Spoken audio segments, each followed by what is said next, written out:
Good morning बच्चों, good morning, good morning.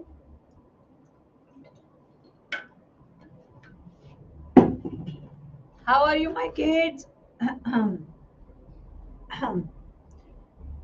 How are you kids? Long time, lot of festival, no see, yes see.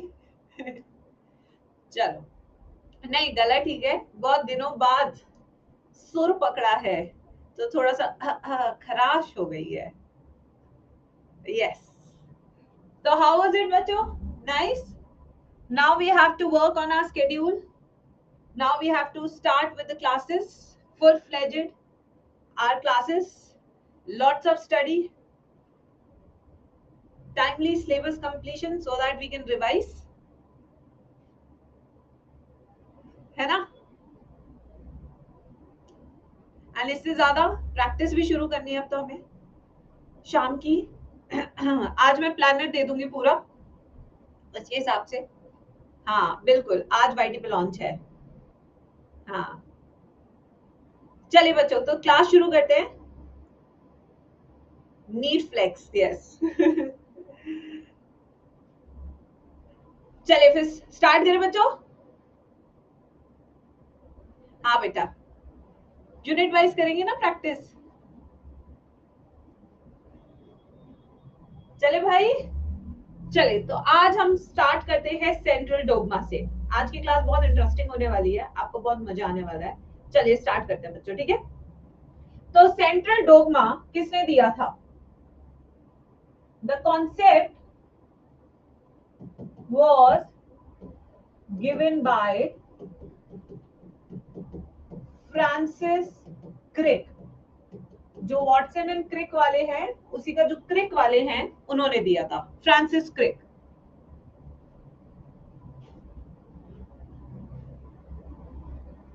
Ma'am केम और bio का अट्टे हो गया। अट्टे क्या होता है? आते बाते दही चटाते। मेरे को अपनी जेनजी भाषा समझा दिया करो यार, मुझे इतना सब नहीं आता बच्चे। यस चलिए बच्चों, तो अब यहाँ पे सबसे पहले हम बात करेंगे डीएनए। डीएनए से क्या बनता है जल्दी से बताओ चैट सेक्शन में, जो जो आपको आता है उतना बताइए। डीएनए से क्या बनता है? आरएनए। Very good. क्या बनता है हमारा? आरएनए। आरएनए से हमारा क्या बनता है बच्चों? प्रोटीन। जब आरएनए एक्सप्रेस करता है तो क्या बनता है? प्रोटीन। जब डीएनए से आरएनए बनता है तो इस प्रोसेस को क्या कहते हैं? जब डीएनए से आरएनए बनता है तो इस प्रोसेस को क्या कहते हैं? ट्रांसक्रिप्शन। क्या कहते हैं? ट्रांसक्रिप्शन। जब आरएनए से प्रोटीन बनता है तो इस प्रोसेस को हम क्या कहते हैं? ट्रांसलेशन। क्या कहते हैं इसे? ट्रांसलेशन। ये जो कॉन्सेप्ट था, ये किसने दिया था हमें? फ्रांसिस क्रिक ने। इतना कॉन्सेप्ट किसने दिया? Francis Crick. बट बायोलॉजी एक ऐसा सब्जेक्ट है जिसमें एक्सेप्शन होना कंपलसरी है। जितना तुम्हारी लाइफ में एक्स का होना कंपलसरी है, उतना ही बायोलॉजी में भी एक्सेप्शन होना उतना ही कंपलसरी है मेरे लाल। तो यहाँ पे एक एक्सेप्शन आता हुआ, वो एक्सेप्शन क्या है? कुछ ऐसे वायरसेस है जो आरएनए से डीएनए बनाते हैं। क्या बनाते हैं? आरएनए से डीएनए बनाते हैं। जहां पूरी दुनिया ऐसे जाती है, ये उल्टा चलते हैं। ठीक है, इस प्रोसेस को क्या कहते हैं बच्चों? Reverse transcription. क्या कहते हैं इस प्रोसेस को? Reverse transcription. और इसके लिए जो एंजाइम चाहिए, उस एंजाइम का नाम क्या है? Reverse transcriptase. तो ये उन्हीं में हो सकता है, उन्हीं ऑर्गेनिज्म में रिवर्स ट्रांसक्रिप्शन हो सकता है जिसमें रिवर्स ट्रांसक्रिप्टेज एंजाइम प्रेजेंट है, वरना हो ही नहीं सकता। ठीक है, अब यहाँ पे क्या हो रहा है?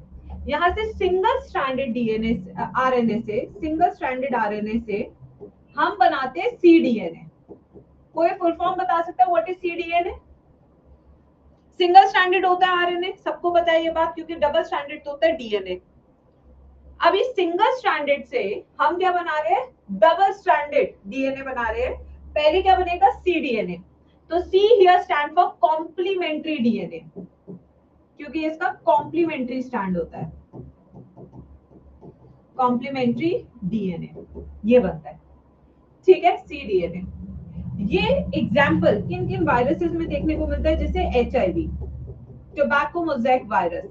दीज आर द वायरसेस जो रेट्रोवायरस ग्रुप को बिलोंग करती हैं, जिनके पास ये एंजाइम होता है, और ये एंजाइम आरएनए से डीएनए बनाता है। कैसे बनाता है अभी हम ह्यूमन हेल्थ में देखेंगे, एचआईवी लाइफ साइकिल में पूरा डिटेल वहां पे बताऊंगी।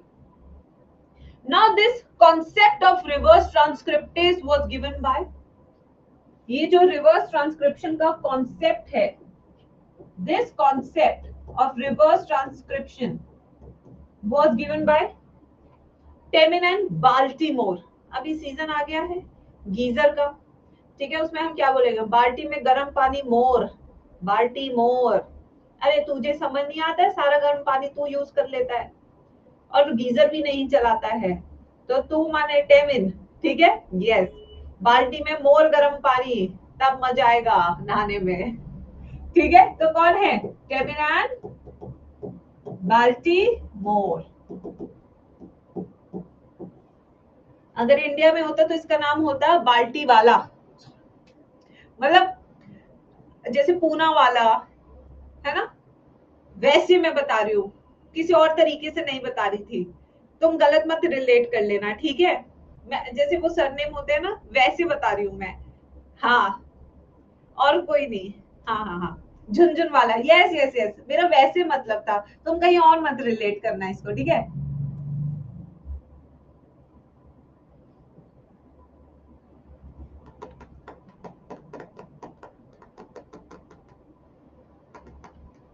लिखिए इसको,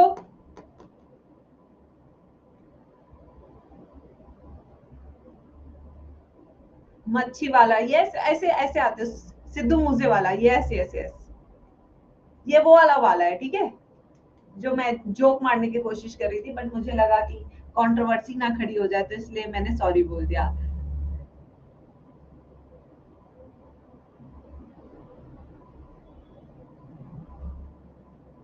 लिख लिया सबने प्यारे बच्चों,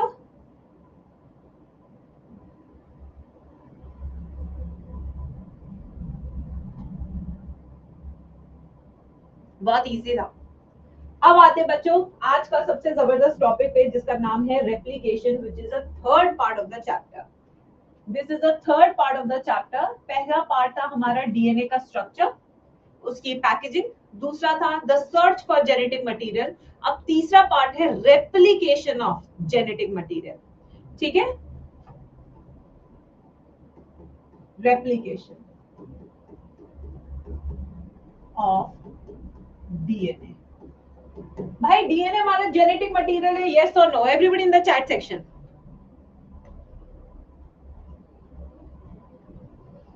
डीएनए हमारा जेनेटिक मटेरियल है, इसका प्रूफ किसने दिया था, अनइक्विवोकल प्रूफ। किसने कहा था डीएनए ही जेनेटिक मटेरियल है, इसमें कभी शक मत करना। किसने बोली थी ये बात, ये बोली थी हर्शी एंड चेज ने। कौन सा एक्सपेरिमेंट किया था हर्शी एंड चेज ने। मैं ऐसे क्वेश्चन पूछती रहूंगी, रैपिड फायर क्वेश्चन पूरे चैप्टर में, जो जो पढ़ाती जा रही हूँ, जैसे कि आपको पिछले रिवाइज होता रहे। हर्शी एंड चेज ने कौन सा एक्सपेरिमेंट किया था, उसके एक्सपेरिमेंट का नाम क्या था, ब्लेंडर्स एक्सपेरिमेंट। क्या नाम था, ब्लेंडर्स एक्सपेरिमेंट, ब्लेंडर्स एक्सपेरिमेंट, ठीक है, यस। किसके ऊपर किया था उन्होंने, बैक्टीरियोफेज पे किया था। बैक्टीरियोफेज कौन सा था, T2 फाज, ठीक है। बैक्टीरिया कौन सा लिया था उन्होंने, ई कोलाई, ठीक है, ये था। अब उससे हमें ये तो पता लग गया डीएनए क्या है, हमारा genetic material, but genetic material होने की खासियत क्या है कि वो अपने आप को रेप्लिकेट करता है। अब जब वो रेप्लिकेट करता है तो मेरे सामने तीन सवाल खड़े हो गए। कितने सवाल खड़े हो जाते हैं, तीन सवाल खड़े हो जाते हैं। क्या डीएनए के जो दोनों स्ट्रैंड्स हैं वो दोनों नए बनते हैं रेप्लिकेशन के दौरान, या दोनों पुराने ही बन जाते हैं, बिल्कुल कॉपी हो जाते हैं, ठीक है, या फिर एक नया बनता है एक पुराना बनता है। क्या लगता है बच्चों, जल्दी बताओ चैट सेक्शन में। देखो अभी मुझे नहीं पता कि कैसे हो रहा है रेप्लिकेशन, मुझे कुछ नहीं पता, मुझे प्रूफ करना है बच्चों, अभी हमें कुछ पता नहीं है। तो मेरे सामने तीन सवाल है, क्या पुराने डीएनए का पूरा नया डीएनए बनता है, या पुराने से ही पुराने जैसा एक और नया बन जाता है, या फिर एक पुराना स्ट्रैंड होता है एक नया स्ट्रैंड होता है। ये तीन सवाल मेरे सामने, जिसके साथ में ये टॉपिक शुरू करूंगी, और इसका जवाब हम अंत में जरूर बताएंगे, ठीक है। चलिए बच्चे शुरू करते हैं। तो रेप्लिकेशन ऑफ डीएनए के इंट्रोडक्शन से शुरू करते हैं। यहाँ पे इस टॉपिक का इंट्रो लिखते हैं।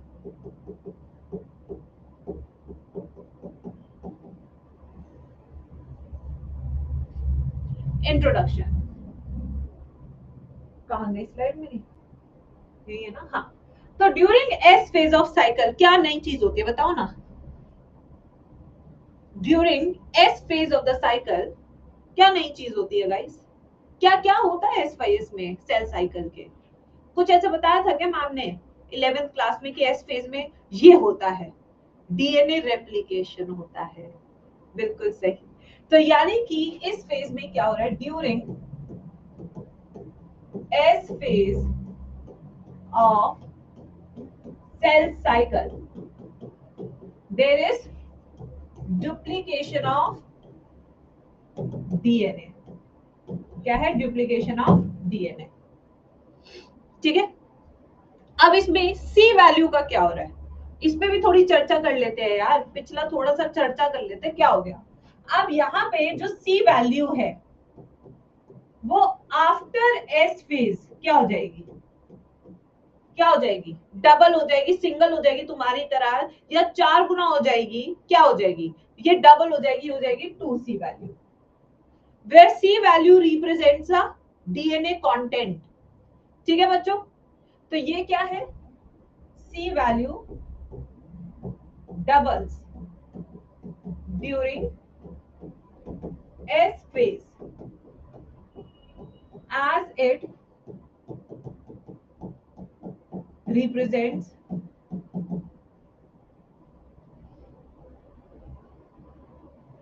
DNA content। ठीक है, अब आते हैं रेप्लिकेशन, या कह दो पढ़ाई, या कह लो तुम्हारे घर का काम, दिवाली की सफाई। क्या लगता है बेटा, कुछ चीज चाहिए या नहीं चाहिए तुम्हें? एक ऐसी चीज होती है जिसके बिना तुम काम नहीं कर सकते। नीट एस्पिरेंट के केस में ये होता है मोटिवेशन।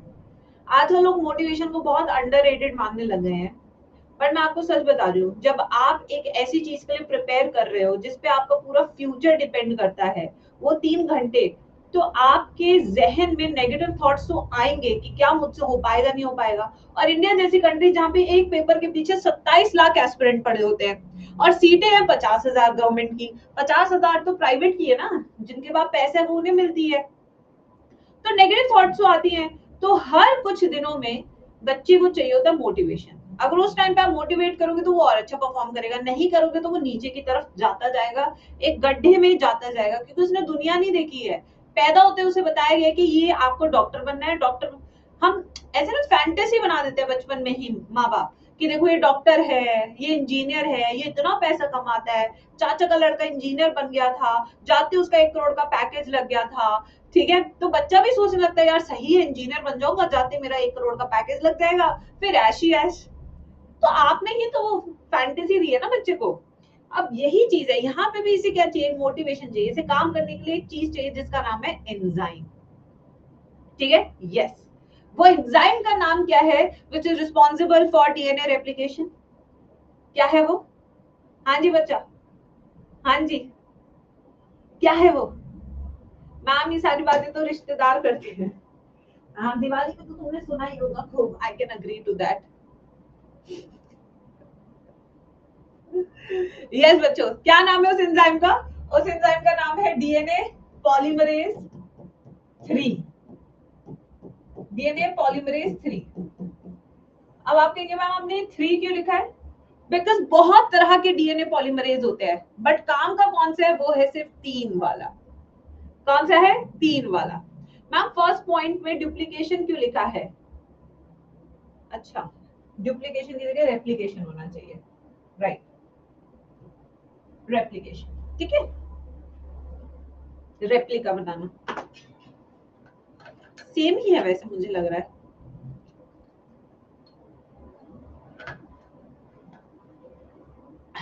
हाँ हाँ आशा, उसके बारे में बता रही हूँ बेटा, अभी बता रही हूँ। ठंड रखो, सब सारे पॉइंट्स बताऊंगी, आराम आराम से समझाऊंगी कि तीसरा क्यों लिखा है इसके नाम। इसके आगे तीसरा क्यों लिखा है? क्योंकि बहुत सारे डीएनए पॉलीमरेज होते हैं, बट जो काम का डीएनए पॉलीमरेज है वो यहाँ पे तीसरा है। ठीक है, क्या ये वाला पॉइंट समझ में आया सबको? अब इस एंजाइम की खासियत हम करेंगे। क्या खासियत है अभी बच्चों से ही पूछ के बताती हूँ। ये एंजाइम किसके ऊपर काम कर रहा है और क्या बना रहा है, जल्दी बताओ चैट बॉक्स में। ये एंजाइम डीएनए पे काम करता है और आपको डीएनए बना के देता है। तो इस एंजाइम का नेचर क्या है? It is a DNA dependent DNA polymerase. DNA से ही डीएनए बनाता है। तो एंजाइम का नाम क्या हो जाएगा? डीएनए डिपेंडेंट, डीएनए पे डिपेंड करता है और डीएनए पॉलीमरेज है क्योंकि डीएनए बना रहा है। ये बात समझ में लगी? चलो अब तुम्हें एक और एग्जांपल देती हूँ। मान लो कि ये एंजाइम डीएनए से आरएनए बनाता है, तो इसका नाम क्या होगा? डीएनए से आरएनए बना रहा है, तो ये किस पे डिपेंडेंट है? डीएनए पे। बना क्या रहा है? आरएनए। तो क्या नाम हो जाएगा? RNA polymerase. तो ये क्या हो जाएगा? DNA dependent RNA polymerase. ऐसा नाम आप खुद से निकाल सकते हैं, आपको रटने की कोई भी चीज जरूरत नहीं है बुक से। ठीक है, खुद से निकाल सकते हैं एग्जाम में भी। बस आपको ये देखना है कि किस पे काम कर रहा है, किससे इस्तेमाल करके क्या बना रहा है, बस आपका आंसर अपने आप आ जाएगा। तो यहाँ पे मैं डीएनए रेप्लिकेशन कर रही हूँ जो डीएनए पे काम करके डीएनए बनाता है। तो क्या हो जाएगा ये एंजाइम? इसका नेचर क्या हो जाएगा? This is a enzyme which is DNA dependent DNA polymerase.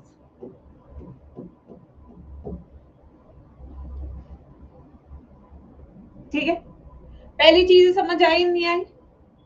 हाँ ठीक है, अब क्लियर हो गया? अच्छे से समझो एक एक पॉइंट को। अब दूसरा पॉइंट, जब आप पढ़ाई करते हो तो आप एक डायरेक्शन में पढ़ाई करते हो, एक स्ट्रैटेजी से करते हो, तो आप बेटर रिजल्ट लेके आते हो। जब आप एक दिन में कहीं से भी रैंडमली कुछ भी उठा के पढ़ते हो तो आपको एंड ऑफ द डे पे लगता है कि आपने किया ही क्या है, सच अ वेस्ट डे। कुछ भी तो पढ़ाई नहीं की है। उस चैप्टर के 2 सवाल लगाए, उस चैप्टर के 3 सवाल लगाए, उसके 5 लगाए, उसके 6 लगाए, एक भी तो चैप्टर अच्छे से नहीं हुआ।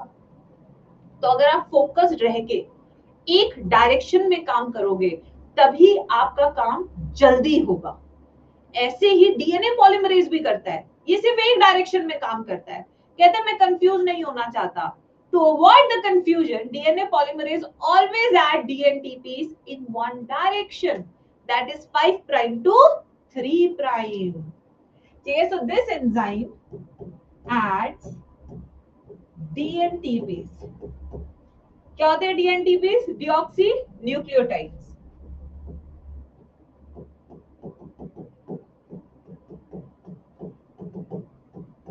Only in one direction, that is 5 prime to 3 prime only. Only पहले लिख दिया, बार बार only नहीं लिखेंगे। ये बात भी समझ में आ गई? तो एक दिन में एक ही चीज पे काम किया करो। जब आप फोकस्ड ब्रेन रहते हो तो एनर्जी भी लगती है, क्योंकि वेले घूमोगे तो एनर्जी नहीं लगेगी। तो इस प्रोसेस में एनर्जी लगेगी नहीं लगेगी? बिल्कुल लगेगी। नया डीएनए बन रहा है भाई, एनर्जी तो लगेगी। So it is a energy dependent process, energy dependent process. ठीक है, अब आप कहेंगे मैम कितनी स्पीड से काम करता है ये? चलिए ये भी बता देती हूँ। सो ये जो डीएनए पॉलीमरेज एंजाइम है, ये हर सेकंड 2000 बेस पेयर ऐड करता है। तो क्या मुझे बच्चे कैलकुलेट करके बता सकते हैं पूरा डीएनए बनाने में कितना टाइम लगेगा? Because we have in deployed cell 6.6 into 10 raised to the power 9 base pair. Total time बता सकते हैं? adds 2000 base pair per second in a newly synthesized DNA strand। ये आज आपका होमवर्क।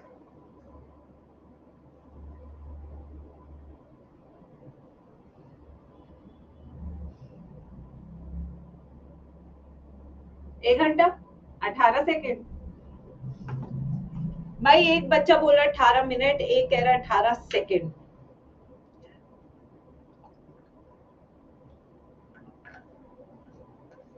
मैथ्स कमजोर है तुम्हारा। आई थिंक इतनी बड़ी कैलकुलेशन तो फिजिक्स में करते ही हो तुम लोग, इतना तो फिजिक्स में चलता ही है जितना मुझे पता है। Question about DNA replication. पहला सवाल क्या है भाई डीएनए रेप्लिकेशन को लेके? क्या दोनों स्ट्रैंड्स न्यूली सिंथेसाइज्ड होते हैं? Are both the strands are newly synthesized during DNA replication। देखो अभी तक हमने एक्सपेरिमेंट किया नहीं, हमें कुछ पता नहीं, अभी कोई जवाब नहीं देगा, जब एक्सपेरिमेंट कर लेंगे तब जवाब मिलेगा। ठीक है, अगर दोनों स्ट्रैंड्स न्यूली सिंथेसाइज्ड है तो इस अप्रोच को हम कहते हैं नॉन कंजर्वेटिव डीएनए। क्या बोलेंगे इसके लिए, टर्म क्या यूज करेंगे? Non conservative DNA. Non conservative का मतलब क्या है? जब दोनों स्ट्रैंड्स नहीं बनते हैं। ये टर्म्स आपको पता होने चाहिए क्योंकि ऑप्शंस में आएंगे क्वेश्चंस के। ठीक है, second question is one strand new while other is parental. एक स्ट्रैंड पेरेंटल है और एक नया बना है। क्या ऐसा होता है मेरे बच्चों? अगर ऐसा होता है तो एक पुराना है एक नया है। This approach is called semi conservative approach. इसको बोलते हैं सेमी कंजर्वेटिव।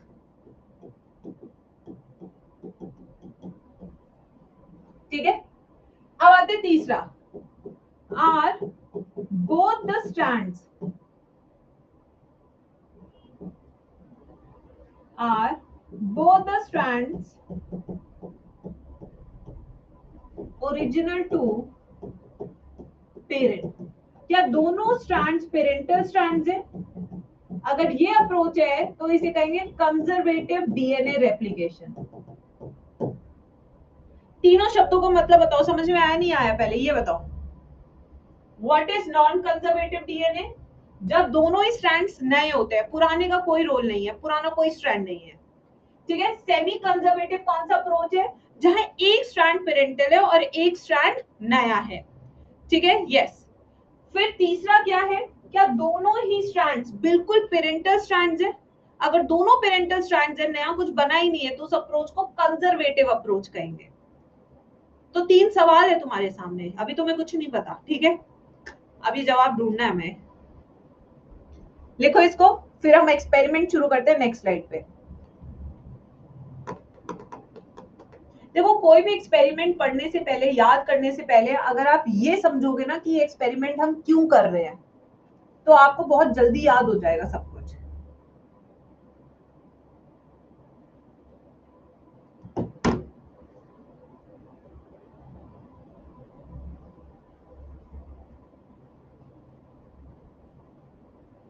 आइए अब एक्सपेरिमेंट पे चलते हैं। एक्सपेरिमेंट है मसेल्सन एंड स्टेहल का। Experiment which is done by Michelson and Stahel। इसको अच्छे से देखना बच्चे, क्योंकि मैं क्वेश्चंस कराऊंगी इस एक्सपेरिमेंट के बाद। 1958 में इन्होंने ये एक्सपेरिमेंट को परफॉर्म किया था। इससे क्वेश्चन नीट में आ चुका है। मैम सी वैल्यू क्या है? बेटा ये मैंने 11th क्लास में समझाया था। C value stand for DNA content in a cell.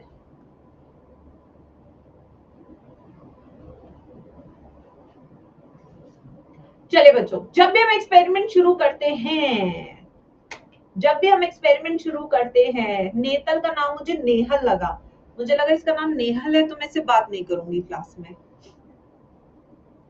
क्योंकि मेरा फेवरेट खिलाड़ी तो जीके है, अनुज कपाड़िया। यस, जैसे मुझे पता लगा इस बार बिग बॉस में अनुज कपाड़िया है, पूरे 10 साल बाद मैम ने बिग बॉस फिर से देखा। देख रहे हो तुम? यस, मेरा वोट तो सिर्फ जीके को ही जाएगा। अब आज हम मॉडल ऑर्गेनिज्म पे चलते हैं। चलो, अब जब भी एक्सपेरिमेंट शुरू करते हैं तो of course we always talk about model organism. तो यहाँ पे भी हम मॉडल ऑर्गेनिज्म लेंगे जिसको हम यूज करेंगे पूरे एक्सपेरिमेंट के दौरान। तो आपका फेवरेट, हमारा फेवरेट, सबका फेवरेट कौन है? वो ई कोलाई। क्या है? E coli. तो यहाँ पे हम क्या यूज करने वाले हैं? एक बैक्टीरिया यूज करने वाले हैं। उस बैक्टीरिया का नाम क्या है? एक्सक्रीशिया कोलाई या ई कोलाई। ठीक है बच्चों? थोड़ी देर में पॉज मोड में चला गया था, ये क्या हो रहा है? तो क्या तुम मेरे दोस्त नहीं हो? साल भर से तुम मेरे साथ हो। सिर्फ क्या पढ़ाई की बात करूं मैं तुम्हारे साथ?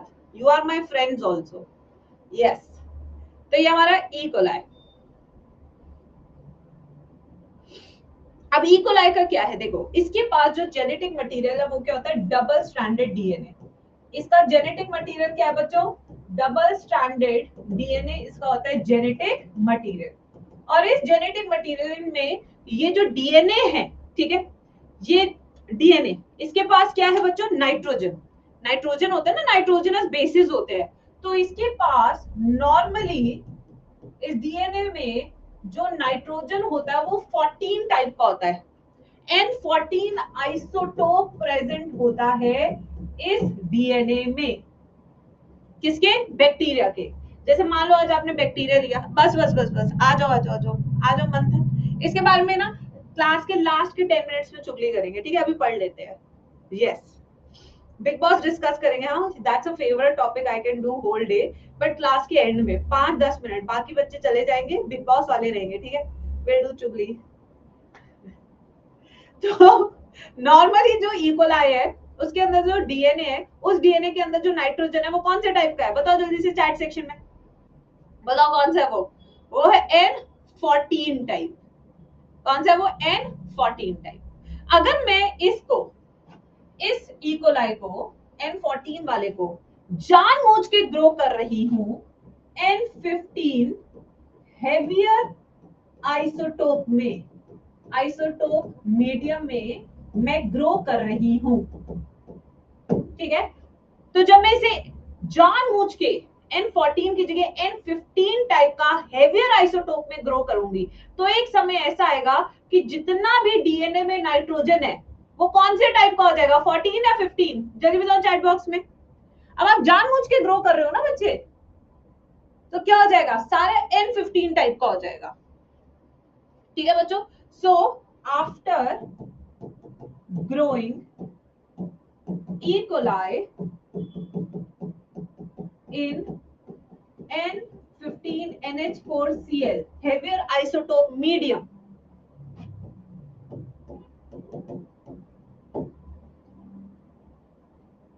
now N14 is replaced by N15 in E. coli। ठीक है बच्चों? तो यहाँ पे जानबूझ के हमने इसको किस मीडियम में ग्रो किया है? हेवियर आइसोटोप के मीडियम में, जो था N15NH4Cl। नॉर्मली कौन सा नाइट्रोजन होता है डीएनए में, ये भी बता दो। यही मेन डिफरेंस है। नॉर्मल होता है 14, उसे हमने बना दिया 50। जानबूझ के ग्रो कर दिया। क्यों कर दिया ये भी अभी आपको पता लगेगा। डोंट यू भारी।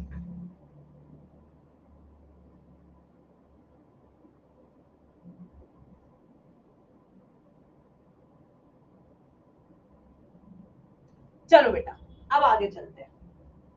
कर दिया गुरु। अब यहाँ पे ये हो गया हमारा स्टेप नंबर 1, जिसमें हमने इकोलाई बना दिया N15 वाला।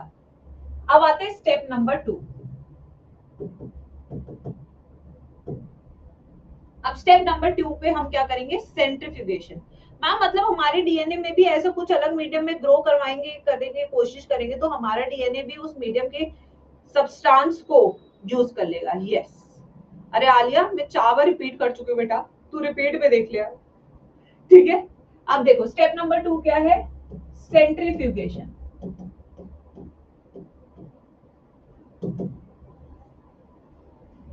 क्या तुम देख के बता सकते हो N14 है या N15 है डीएनए में?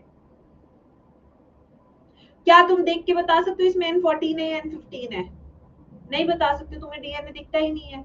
फिर तुम बताओगे कैसे कि N15 है N14 है? कैसे बताओगे? प्रोसेस करना पड़ेगा। प्रोसेस का नाम क्या है? सेंट्रीफ्यूगेशन। ठीक है, अब यहाँ पे मैंने तुम्हें दो इकोलाई दिए, एक इकोलाई जिसके डीएनए में N14 है और दूसरा मैंने इकोलाई एक्सपेरिमेंटल इकोलाई दिया तुम्हें जिसके डीएनए में N15 है। ये हेवियर है, ये लाइटर है। ये हेवियर डीएनए है, ये लाइटर डीएनए है। ये हेवियर डीएनए है, ये लाइटर डीएनए है। ठीक है, अब देखो, अब मैंने इसे सेंट्रीफ्यूज किया, ये मेरी क्यूवेट है। नीचे की तरफ कौन सा मिलेगा? नीचे की तरफ कौन सा डीएनए मिलेगा? N15 वाला या N14 वाला? ऊपर की तरफ कौन सा डीएनए मिलेगा? N14 या N15? नीचे, क्योंकि हेवियर है। अगर आपके पास हेवियर डीएनए है तो वो नीचे मिलेगा N15 वाला। दो स्ट्रैंड्स होते हैं ना डीएनए के पास, N15। इसके पास लाइटर डीएनए है जिसके दोनों स्ट्रैंड्स में N14 और N14 मिलेगा।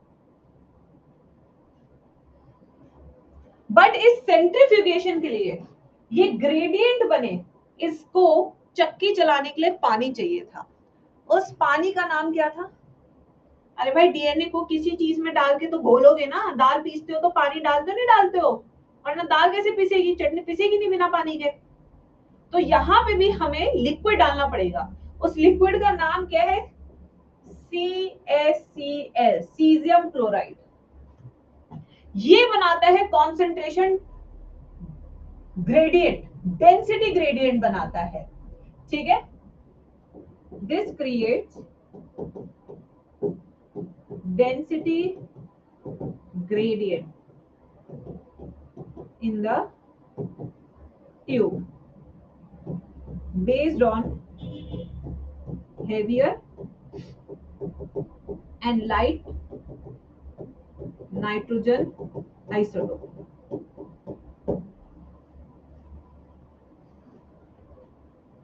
स्टेप 1 का कोई नाम नहीं है, नहीं कोई नाम नहीं है उसका। रेडियो एक्टिव नहीं है, हेवियर और लाइटर है, आइसोटोप है। अभिषेक चौधरी जी, यही कंफ्यूजन है जो बार बार बता रही हूँ भैया दीदियों को।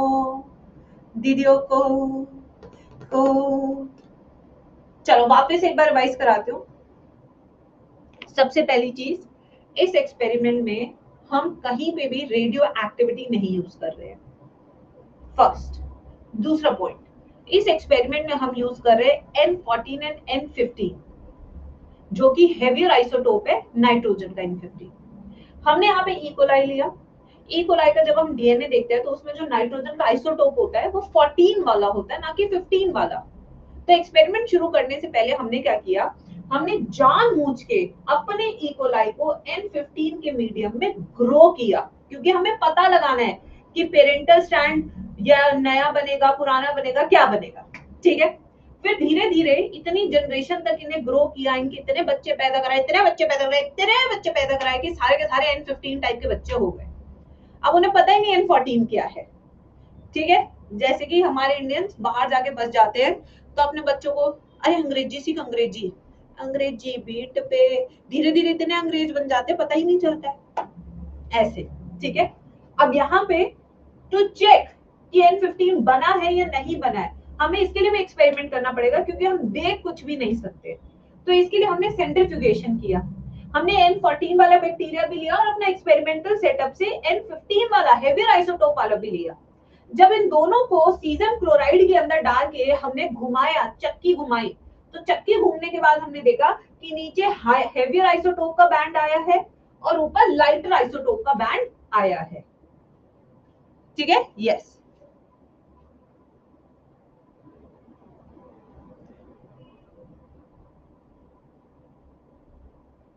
लिख लिया सबने? अब मैं आगे चलूं, मैंने रिवाइज भी पूरा करा दिया है, क्योंकि अब इसके बाद एक्सपेरिमेंट होगा। Step number 3 is experiment. ये पहले प्रिपरेशन थी, यहाँ से बहुत अच्छे कॉन्सेप्चुअल क्वेश्चन बन सकते हैं, थ्योरेटिकल क्वेश्चन बन सकते हैं। अब जो मैं स्टेप नंबर 3 कराऊंगी उससे आपके अच्छे न्यूमेरिकल टाइप क्वेश्चन बन सकते हैं, ठीक है। आ जाओ स्टेप नंबर 3, रेप्लिकेशन। अब देखिए बच्चों, हम इक्वलाइज से शुरू करेंगे, ठीक है। मैम इसमें रेडियो एक्टिविटी का क्या हुआ मैम? अरे दीदी आर्य, हम रेडियो एक्टिविटी नहीं यूज कर रहे हैं, हम यहाँ पे हेवियर आइसोटोप और लाइटर आइसोटोप यूज कर रहे हैं। क्या तुमने केमिस्ट्री में पढ़ा नहीं है क्या? रेडियो एक्टिविटी के अलावा भी बहुत चीजें होती है लाइफ में। एक हेवियर आइसोटोप होता है हेवी नाइट्रोजन, एक होती है लाइट नाइट्रोजन। का होगो केमिस्ट्री दादा, केमिस्ट्री। यस, रेडियो एक्टिविटी वाला एक्सपेरिमेंट हर्शी एंड चेस का था, इनका नहीं था। इनका हेवियर आइसोटोप और लाइटर आइसोटोप का एक्सपेरिमेंट है, ठीक है। चल अब हम शुरू करेंगे जनरेशन 0 से। You will always start this experiment with generation 0, वरना आपकी पूरी कैलकुलेशन गलत हो जाएगी एग्जाम में, ठीक है। कहां से स्टार्ट करोगे? जनरेशन 0 से। अब इस जनरेशन 0 में मेरे पास 2 स्ट्रैंड्स हैं इकोलाई के डीएनए के। ये भी N15 वाला हेवियर आइसोटोप, ये भी हेवियर आइसोटोप, ठीक है। दोनों हेवी आइसोटोप है क्योंकि बनाए हैं ना एक्सपेरिमेंट से, तो यहां से शुरू करेंगे। तो यहाँ पे जो हमारी क्यूवेट है, जो हमारी ट्यूब है, कहां पे आएगा इसका बैंड? ए बी सी। मान लो ऐसे नीट में क्वेश्चन आ गया, at which place do you expect the DNA of generation 0? At location A, at location B या at location C? At location A. Very good very good very good very good. पहला वाला question तो तुमने बिल्कुल सही जवाब दे दिया, इसलिए मैं खुश हो गई। इसके लिए आज क्लास 2 घंटे में ओवर हो जाएगी। ये हो गया हमारा band, this is heavier band 15 वाला। अब हम इस ई कोलाई को सुकून भरा टाइम देंगे 18 से 20 मिनट का, जो कि इसका रेप्लिकेशन टाइम है, सेल डिवीजन टाइम है, यानी कि नई जनरेशन बन जाएगी। हमने इसको छोड़ दिया। अब आप कहेंगे मैम जब छोड़ा तो आपने कोई मीडियम भी तो यूज किया होगा ग्रो कराने के लिए। अब आप कौन सा मीडियम यूज करिए, 15 वाला या 14 वाला? मैं कहूंगी अरे मेरे प्यारे बच्चे, अब हम 14 वाला मीडियम यूज करेंगे। अब जिस मीडियम में मैं इसे ग्रो कर रही हूँ वो 14 वाला मीडियम होगा, ना कि 15 वाला। तो एक्सपेरिमेंट को शुरू करने से पहले मैंने जानबूझ के 15 में ग्रो करके अपना इकोलाई तैयार किया। तैयार होने के बाद उसे वापस से रेप्लिकेट करा रही हूँ 14 के मीडियम में, ठीक है। ध्यान से सुनना। अब आते हैं नेक्स्ट स्टेप। अब रेप्लिकेशन हुआ होगा, ये लो हो गया, ये 15 वाला है व्हाइट कलर का, ये हमारा है 14 वाला येलो कलर का। मुझे भी कुछ नहीं दिख रहा है क्योंकि डीएनए तो मुझे दिखता ही नहीं है, ठीक है। अब आ जाओ इधर, इन्होंने फिर से सीजियम क्लोराइड यूज किया, इन्होंने सीजियम क्लोराइड यूज किया सेंट्रीफ्यूगेशन के लिए, ए बी सी। मतलब कहां पे एक्सपेक्टेड है कि अब सेंट्रीफ्यूगेशन कहां पे आएगा इन 2 बैंड्स का, जो कि हाइब्रिड बैंड्स हैं। ना इसे मैं लाइटर कह सकती हूँ, ना मैं इसे हेवियर कह सकती हूँ, ये हाइब्रिड है। अगर इसका वेट 1000 है, इसका 500 तो इसका 750 है। कहां पे एक्सपेक्टेड है? अब रिजल्ट, मैं मेसेल्सन हूं, तुम लोग स्टेहल हो। अब हम हैरान हो गए ये देख के कि भाई ना यहाँ है ना यहाँ है, ये तो बीच में आके रह गया दादा। ये देखो, ये बन गया बैंड, ये रहा, यहां बन गया एक मोटा बैंड। 14 15 जिसे हम कहते हैं हाइब्रिड्स। जब आप एनसीईआरटी पढ़ेंगे तो सेम डायग्राम आपको दिखेगा, सेम। ये हैरान हो गए, अरे बाबा ये कहा होगा। हमें तो लगा था बुआ भाई दूज को कुछ अच्छा लेके आएगी, बट बुआ तो लेके जा रही है। लाए तो कुछ नहीं भाई दूज वाले दिन भी। ओ माय गॉड, यस, परेशान हो गए सब घर के।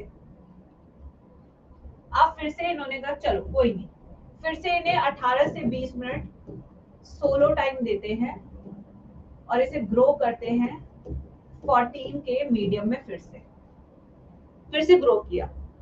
ये जनरेशन 0 थी, तो ये कौन सी जनरेशन थी? कौन बताएगा भाई, जल्दी बताओ, कौन बताएगा? हाँ भाई, सारे सोन पापड़ी हो। ये है जनरेशन 1। अब कौन सी जनरेशन आएगी बताओ जल्दी से? अब आएगी जनरेशन 2। अब देखो क्या हुआ, अब ये स्ट्रैंड अलग अलग हो गए, चारों अलग हो गए। ये एक स्ट्रैंड, ये दो स्ट्रैंड, ये दो स्ट्रैंड, ये 14 वाला 14 वाला 15 वाला 15 वाला, चारों अलग हो गए। अब चारों अलग हो गए, बट ये तो सिंगल स्ट्रैंडेड है, तो इन्हें डबल स्ट्रैंडेड बनाए। अब जो नया स्ट्रैंड बनेगा वो 14 का बनेगा 15 का बनेगा? इसका जवाब यहाँ छुपा है। जिस मीडियम में ग्रो करोगे वही तो नाइट्रोजन को लेकर नया स्ट्रैंड बनाएगा ना बाबू।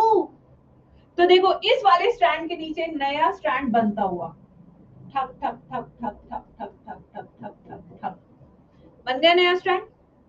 इसके नीचे भी एक नया स्ट्रैंड बनता हुआ, ठक ठक ठक ठक ठक ठक ठक ठक ठुक ठुक ठुक। अब यहाँ पे भी एक नया स्ट्रैंड बनता हुआ, ठक ठक ठक ठक ठक। 14 वाला, क्यों 14 वाला बन रहा है? क्योंकि मीडियम में 14 है ना, तो नया स्ट्रैंड हमेशा 14 का बनेगा इस केस में। ये रहा। अब इन्होंने कहा वापस से सेंट्रीफ्यूगेशन करेंगे, क्योंकि दिख कुछ नहीं रहा है, जो रिजल्ट है सेंट्रीफ्यूगेशन में। A B C. अब बताओ कहां बैंड आएगा? खुद से दिमाग लगाओ, क्योंकि ये आपका एनसीईआरटी में बना हुआ है। जितना खुद से दिमाग लगा लोगे उतना एनसीईआरटी क्लियर हो जाएगी आज की क्लास में। सिर्फ सी पे बनेगा। ये दोनों स्ट्रैंड्स हो गए आपके 14 14 14 लाइटर। ये वाला हो गया आपका हाइब्रिड, ये वाला भी हो गया आपका हाइब्रिड। तो जब हम सेंट्रीफ्यूगेशन करेंगे तो कहां कहां पे बैंड जाएंगे? फिर से सोच के बताओ। बी पे आएगा, बी पे जो स्ट्रैंड आएंगे वो कौन से होंगे? हाइब्रिड्स। ये होंगे हाइब्रिड्स 14 15 वाले। और सी पे जो अब स्ट्रैंड्स आ रहे हैं, जो सबसे ऊपर आएंगे ट्यूब के, वो कौन से होंगे? Lighter bands. लाइटर कौन से होते हैं? 14 14 वाले। बेटा ए पे क्यों नहीं आया कोई बैंड? जस्ट आस्किंग, ऐसा क्वेश्चन एग्जाम में आ गया कि ए पे क्यों नहीं आया कोई बैंड?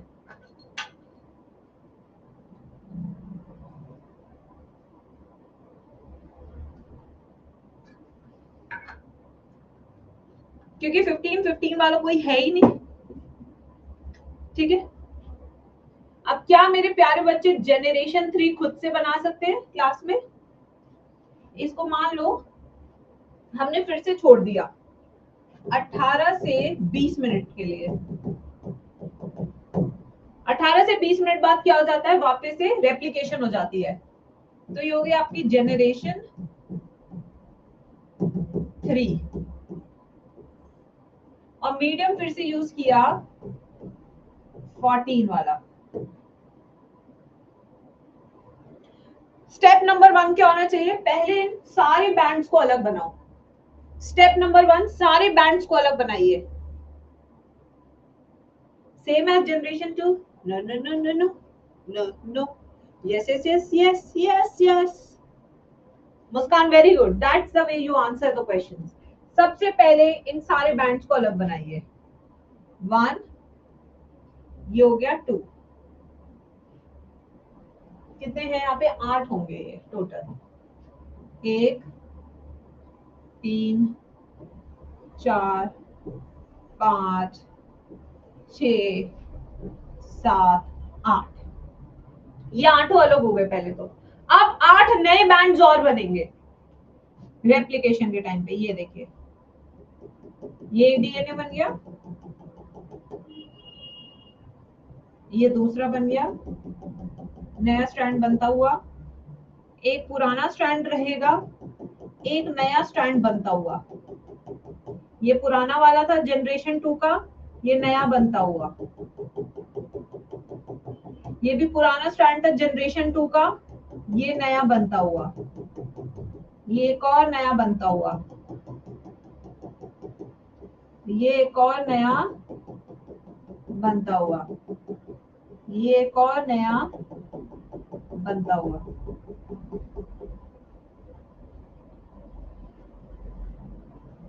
अब क्यूवेट बनाती हूँ वापस से इसकी, ए बी सी। बताइए बच्चों, कहां पे बैंड्स एक्सपेक्टेड है इन जनरेशन 3?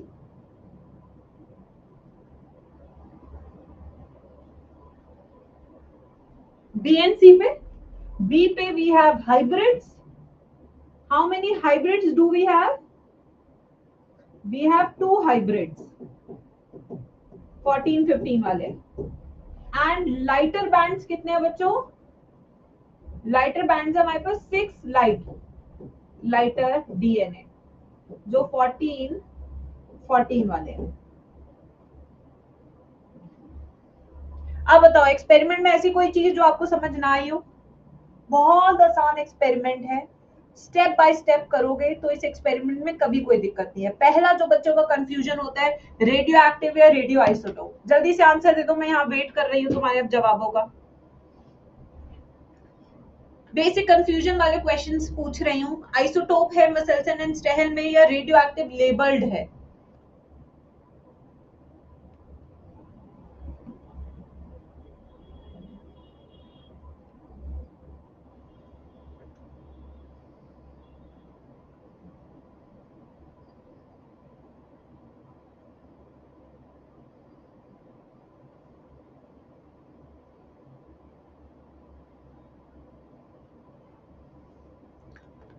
आइसोटोप, ठीक है। नेक्स्ट, जब हम ई कोलाई को ग्रो कर रहे थे एक्सपेरिमेंटली, तो कौन सा मीडियम हमने यूज किया था? Which type of nitrogen we used to start this experiment? N15, not 14. Now during the experiment, the type of nitrogen used was, experiment के दौरान हमने कौन सा नाइट्रोजन यूज किया? N14 type.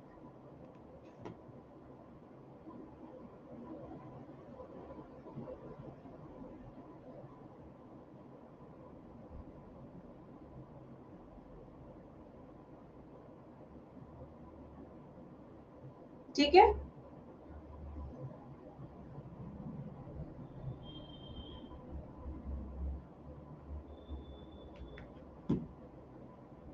बना लिया सबने बेटा? आराम आराम से डिफरेंट कलर यूज करके बनाना, जिसे आप बाद में कर सके। अब कुछ क्वेश्चन प्रैक्टिस कर लेते हैं जो नीट में आ चुके हैं क्वेश्चंस।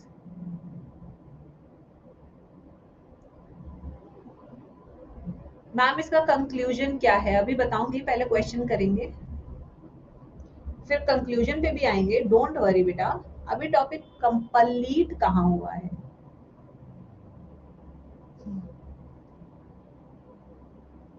चलिए, आई थिंक आप सबने बना लिया होगा, क्योंकि इसे बनाने में थोड़ा टाइम लगता है। Now let's start with the practice question. Conclusion question के बाद भी लिख सकते हो आप, क्योंकि इसके क्वेश्चन एक तरह से कॉन्सेप्ट ही है। ठीक है,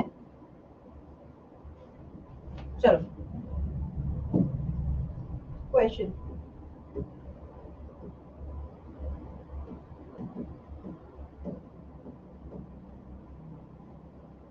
is allowed to replicate on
चलिए बच्चों सॉल्व कीजिए.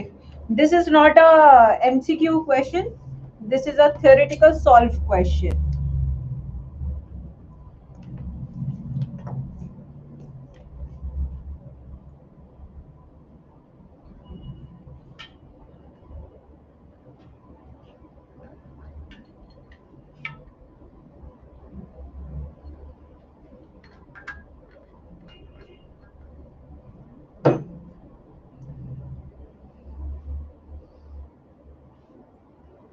हाँ भाई,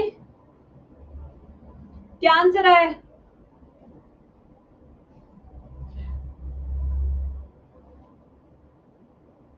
जनरेशन 3 में. आइए क्वेश्चन समझते हैं. If hybrid DNA is allowed to replicate for one generation, hybrid DNA means ये 15 है, ये 14 है. For one generation in medium NH14 वाला 14 NH4Cl में हमने इसे ग्रो किया फॉर फर्स्ट जनरेशन. तो यानी कि दोनों स्ट्रैंड्स कुछ इस तरीके से दिखेंगे. 15 14 नया स्ट्रैंड बनेगा 14 और 14 वाला. नया स्ट्रैंड तो 14 का बनेगा ना, क्योंकि मीडियम में 14 है.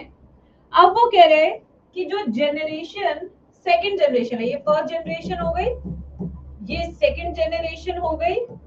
सेकंड जनरेशन में हम ग्रो कर रहे हैं 15 वाले मीडियम में, फिर से 15 में. तो यहाँ हमारे 4 बैंड्स हैं, 1 2 3 4. ये 15 14 14 15. अब यहाँ पे नया 15 लगेगा. सॉरी, यह नया वाला बैंड 15 का होगा. 15 15 15. ये रिजल्ट आना चाहिए था आपका सेकंड जनरेशन का, जो मैंने बनाया, ये वाला रिजल्ट. तो इसमें अगर आप देखेंगे लाइट बैंड कितने हैं? 14 14 वाले 0. हाइब्रिड्स कितने हैं? 1 और 2. और हेवी वाले कितने बच्चों? 2. सॉल्व हुआ सबसे? थम्स अप बना दो. मैम 14 होगा लास्ट में. अच्छा, फिर तो पूरा क्वेश्चन ही बदल जाएगा क्या? ये हाँ 14 है. तो 3 हाइब्रिड हो गए और 1 हैवी हो गया.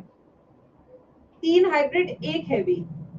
देखो एक छोटी सी मैंने यहाँ पे 15 ले लिया तो मेरा पूरा रिजल्ट चेंज हो गया. मतलब मेरे -1 हो गए. आता हुआ सवाल एक छोटी सी मिस्टेक से. तो अगर आप नहीं बना रहे तो देखिए क्या मिस्टेक हो सकती है. मेरे से भी हो गई थी.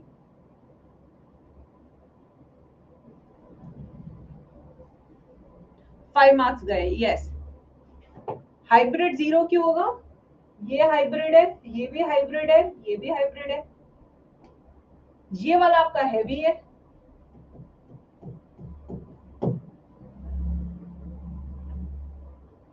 मैम फर्स्ट जनरेशन में 1 लाइट है और 1 हाइब्रिड है.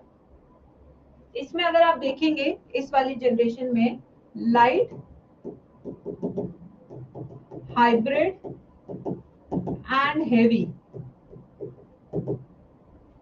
लाइट है 1, हाइब्रिड है 1, ये है 0.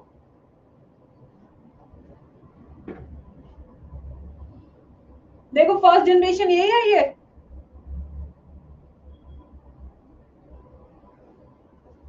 हाँ भी करा रही हूँ एक क्वेश्चन और. लिख लिया सबने? बना लिया सबने? So this was more of a conceptual question. ये कॉन्सेप्ट बिल्डिंग क्वेश्चन कह सकते हो आप इसे. इससे आपका कॉन्सेप्ट बना है कि अगर ऐसा क्वेश्चन आता है तो मुझे कैसे सॉल्व करना है. जरूरी नहीं है, इसमें बस आपको बताना चाहिए कि एक्सपेरिमेंट कंडक्ट कैसे किया गया. बाकी तो आपको क्वेश्चन में दिया हुआ है स्टेप बाय स्टेप. ठीक है, अब आते हैं नेक्स्ट पे. Next question. This is a question which is a PYQ 2022 का सवाल था ये. 3 साल पुराना सवाल करते हुए हम.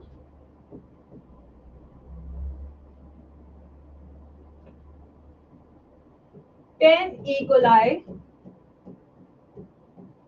cells with N15 double stranded DNA are incubated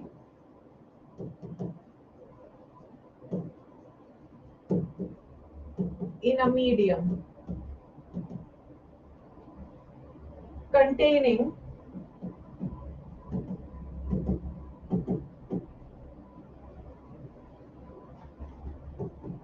14N nucleotides. After 60 minutes,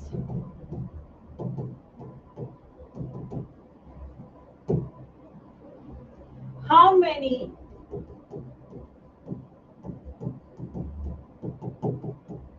E. coli will have DNA totally free from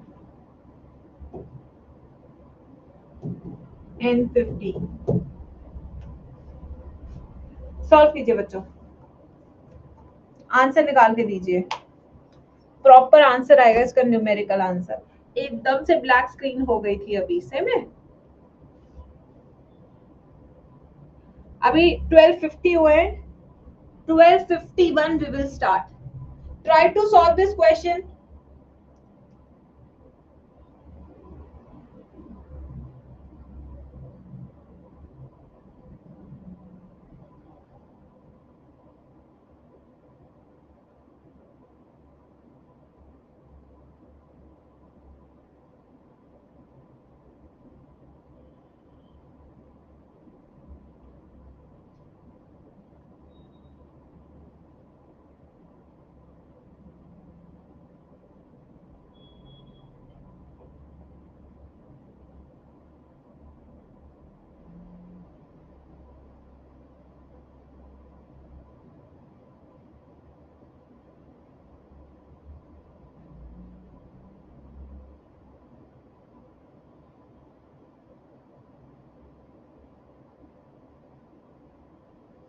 done बच्चों,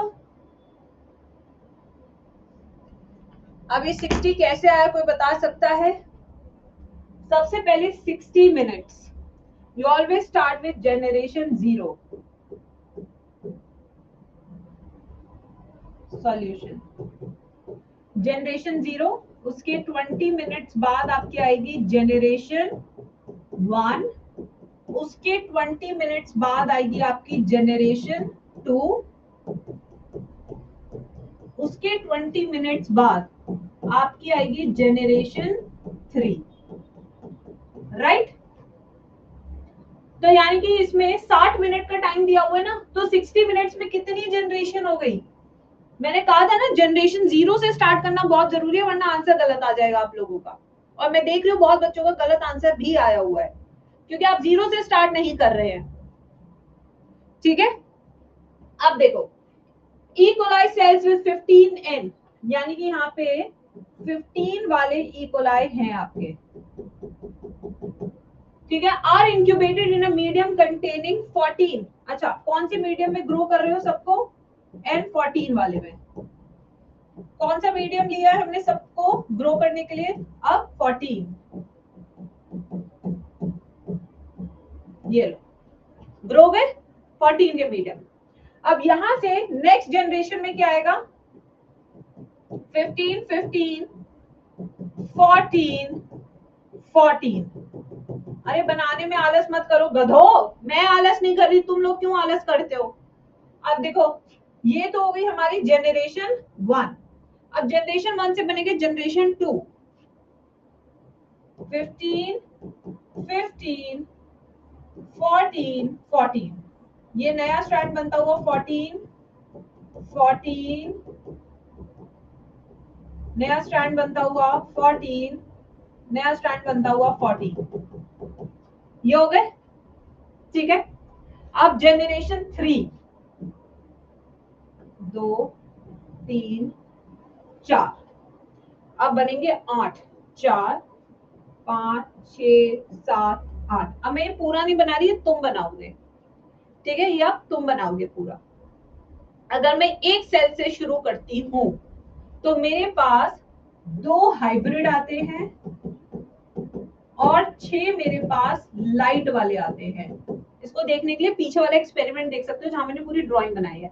अगर मैं एक सेल से शुरू करती हूँ तो मेरे पास 6 लाइट और 2 हाइब्रिड आते हैं। ठीक है, जो लाइट वाले they are totally free from 15, hybrid वाले में अभी भी 15 का एक स्ट्रैंड है। तो अगर मैं एक से शुरू करती हूँ तो 6 लाइट मिलते हैं। अगर मैं 10 से शुरू करूंगी तो कितने लाइट मिलेंगे? यस, तो कितने मिलेंगे? आंसर क्या होगा? अगर एक से शुरू करती हूँ तो 6 लाइट मिलते हैं एक सेल से। तो अगर मैं 10 सेल से शुरू करूंगी इक्वलाई के, तो 10 इंटू 6 60 सेल्स ऐसे होंगे जो कंप्लीटली फ्री फ्रॉम 15 होंगे। This is your answer, free from 15।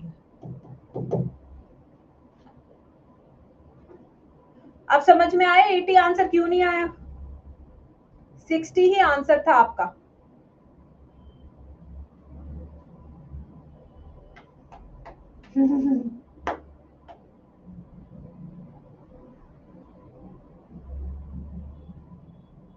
Ma'am मैंने जनरेशन 1 से लिया था इसलिए मिस्टेक हुई। लीना हुई ना mistake?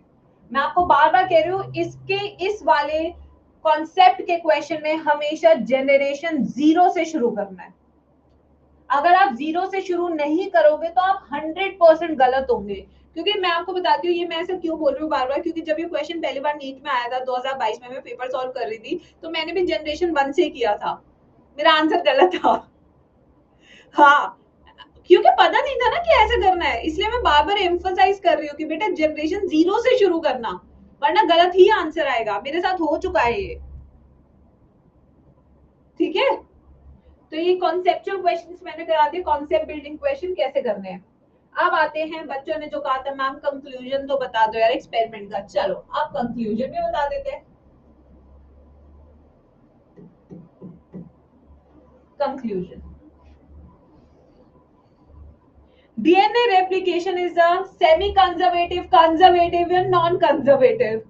Now you tell me, na? I asked you 3 questions when I began with the experiment. Now you have to tell me. DNA replication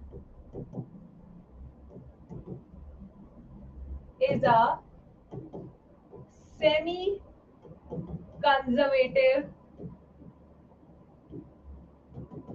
process and semi discontinuous. Semi discontinuous क्यों बोल रही हूँ, इसके लिए अभी आपको फिर से रुकना पड़ेगा थोड़ा सा, क्योंकि अभी मैं प्रोसेस समझाऊंगी उसमें बताऊंगी ये क्यों बोल रही हूँ। क्योंकि एक में लगातार होता है लीडिंग स्ट्रैंड में, लैगिंग स्ट्रैंड में बनते हैं ओकाजाकी फ्रैगमेंट, तो उसे डिसकॉन्टिन्यूस कहते हैं। ऐसा ही सिमिलर एक्सपेरिमेंट किसने किया था बच्चों, मसेल्सन एंड स्टेहल जैसा? कोई बता सकता है क्लास में जिन्होंने सेम चीज प्रूव की थी यार? मतलब इन्होंने भी सेम चीज ही प्रूव की थी, बट रेडियो एक्टिविटी के थ्रू, ना कि हेवियर आइसोटोप के थ्रू। वो थे Taylor et al, Taylor et al. ठीक है बच्चों, इन्होंने क्या यूज किया था? इन्होंने यूज किया था ट्राइटेटेड थाइमडीन। क्या यूज किया था? ट्राइटेटेड थाइमडीन, जो कि डीएनए में होता है। 3H थाइमडीन, radio active. और किसके ऊपर किया था? मॉडल ऑर्गेनिज्म इनका ई कोलाई नहीं था, इनका मॉडल ऑर्गेनिज्म कौन था? विशिया फाबा। इनका ई कोलाई नहीं था, विशिया फाबा था, और सेम चीज प्रूव की थी। Similar experiment for validation.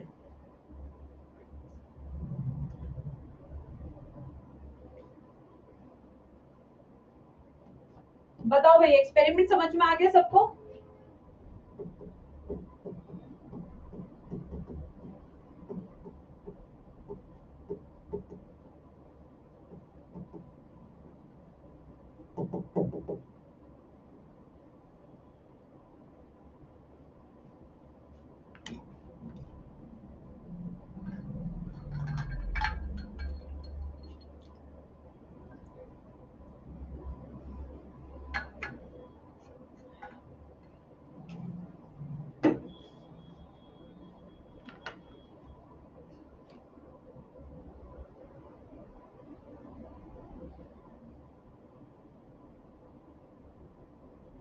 Ma'am इन्होंने रेडियो एक्टिव लिया था, यस यस लवीजा।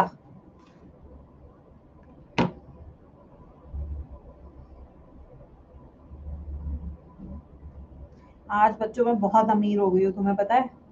आज पेटीएम से पूरे 3 रुपए का कैशबैक आया है दिवाली ऑफर में, पूरे 3 रुपए का।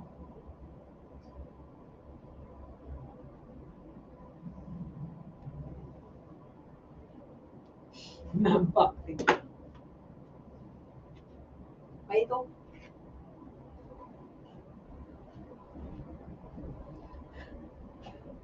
रेट बढ़ जाए।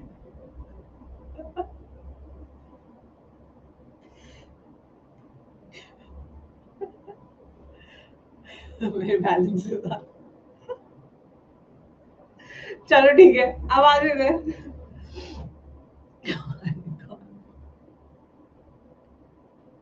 चल आजा देखो इधर everybody. Now everybody please stay focused. Now we will do mechanism of DNA replication, जो कि बहुत ही इंटरेस्टिंग है। अगर आपके घर में भी एक वायर है तो आप अपने चार्जर की वायर अभी ले आइए, क्योंकि मैं चाहती हूँ आप मेरे साथ करें ये। चलो लेकर आइए सब। वो जो टूटी हुई तार नहीं होती तुम्हारी आगे से, यहाँ से ये वाला पार्ट, तार अलग और आगे का प्लग अलग, वैसे वाली तार ले आओ तो अपनी।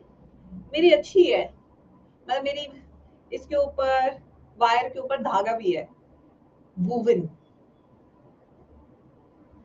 ले आए, चलो। तो हमारा डीएनए कैसा है, डबल स्ट्रैंडेड है गाइस, तो बना लो 2 स्ट्रैंड। ये है 2 स्ट्रैंड जिनके बीच में हाइड्रोजन बॉन्ड। फटाफट से सब ये देखिए। अरे वो चूड़ी नहीं है क्या यहाँ पे, चूड़ी जो खाने की याद पिया की आने लगी। आ जाओ। तो ये हमारा डीएनए, ये डीएनए के 2 स्ट्रैंड्स और इसके बीच में हाइड्रोजन बॉन्ड। बट आपको पता है ये हेलिकल होता है, ये सीधा नहीं होता, बिल्कुल तुम्हारी तरह हेलिकल। तो हेलिक्स बनाओ, बनाओ हेलिक्स। बनाया सबने हेलिक्स, हेलिक्स बना लिया। अब ये और ज्यादा ऐसे देखो, ये देखो ये देखो ये देखो, अब ध्यान से देखना, अब सबसे क्रूशियल स्टेप, ये देखो ये देखो। आहा, super coil, this is your first super coil. ये पहला सुपर कॉइल है, इसको और घुमाओ डीएनए को। ये देखो दूसरा सुपर कॉइल बनता हुआ गाइस, ये देखो दूसरा super coil. Can you see, ये सुपर कॉइल एक और बनता हुआ, एक और बनाते हैं, चलो।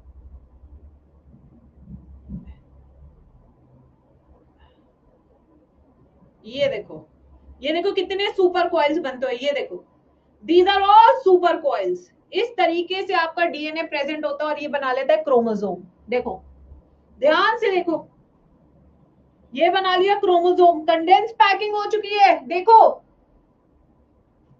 कंडेंस पैकिंग हो चुकी है, क्रोमोसोम बनता हुआ डीएनए से। और घुमा दो, ये देखो और घुमा दिया, और कंडेंस पैकिंग लो। ये देखो सुपर कॉइल्स ही सुपर कॉइल्स, ये देखो और घूम गया, और घूम गया। देखो कितने सुपर कॉइल्स, देखो और छोटा होता जा रहा है, ये देखो और कितना छोटा हो गया। तो इस तरीके से प्रेजेंट होता है हमारा क्या, डीएनए। ठीक है, अब मुझे इसका रेप्लिकेशन करना है, तो पहले खोलना पड़ेगा, नहीं खोलना पड़ेगा, जल्दी बताओ चैट बॉक्स में बताओ जल्दी। पहले खोलोगे ना इसको, खोलोगे तभी ना कुछ होगा, ऐसे तो नहीं हो पाएगा। दिल के दरवाजे बंद रखोगे तो कोई धक धक कैसे करेगा, एंट्री मिलेगी ही नहीं किसी को। ठीक है, तो सबसे पहले सुपर कॉइल्स हटाऊं या हेलिक्स खोलूं, क्या करूं?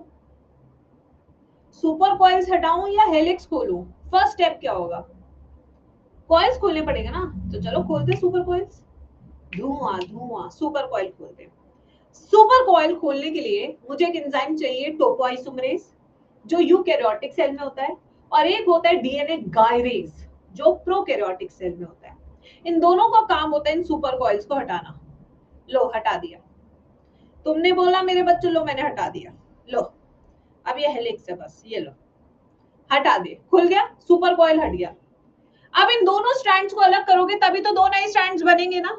तो यानी कि यहाँ पे मुझे एक ऐसा एंजाइम चाहिए जो डीएनए के दोनों स्ट्रैंड्स को खोले और अलग अलग कर दे। तो यहाँ पे एक एंजाइम आएगा जिसका नाम है हेलिकेस। क्या नाम है एंजाइम का? हेलिकेस। हेलिकेस बिल्कुल इसी की तरह दिखता है, बैंगल की तरह, बिल्कुल इस तरीके से दिखता है हेलिकेस। अब ये क्या काम करता है देखिए, अब ध्यान से देखना, ये डीएनए है, अब देखना, ये देखो, ये देखो, ये देखो, आ हा, क्या विजुअलाइजेशन था। अरे 3D की ऐसी की तैसी, ये देखो, देखा तुमने? वापस करते हो, देखो,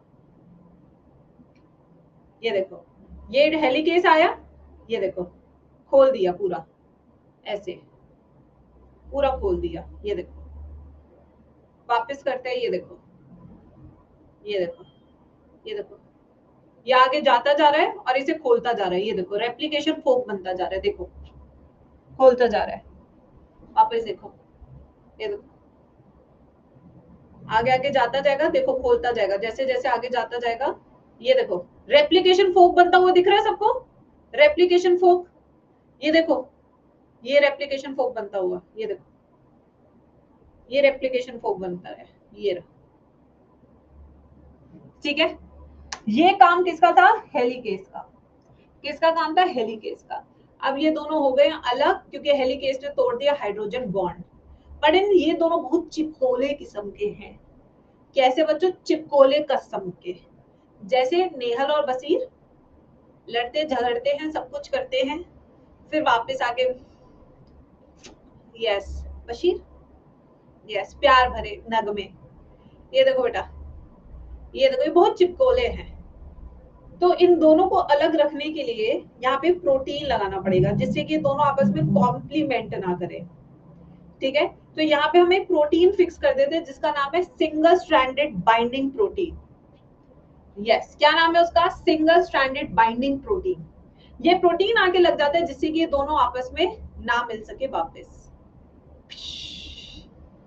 ठीक है। यस, ये लग गया, ये बन गया रेप्लिकेशन फोक। अब इसके बाद क्या स्टार्ट होगा? हमारा रेप्लिकेशन का प्रोसेस, जो मैं अभी समझाऊंगी। पहले हम इनिशियल वाला लिखेंगे समझ के। चलो भाई, एक बार फिर से सब रिवाइज करेंगे। What is the step number 1? What is the step number 1? मुझे बोल रहे हैं सब बिग बॉस के लिए, बट मैं बता दूं, तुम भी उतना ही देख रहे हो। मैं जो बोल रही हूँ तुम समझ पा रहे हो। मेरे से बड़ी जनानी तो तुम हो। एटलीस्ट मैं एक्सेप्ट तो करती हूँ, आई एम जनानी। तुम तो एक्सेप्ट भी नहीं करते। सबसे पहले स्टेप नंबर 1 क्या था? To remove the super coils. Step number 2 क्या था? To break the hydrogen bonds, to unwind the DNA using helicase enzyme. उसके बाद क्या था? Binding of single stranded protein to prevent rejoining of both the strands. फिर उसके बाद क्या बनता है? रेप्लिकेशन फोक।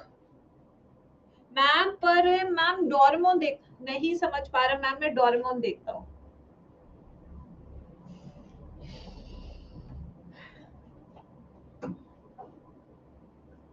मेरे पास कोई शब्द नहीं है बेटा तुम लोगों के लिए।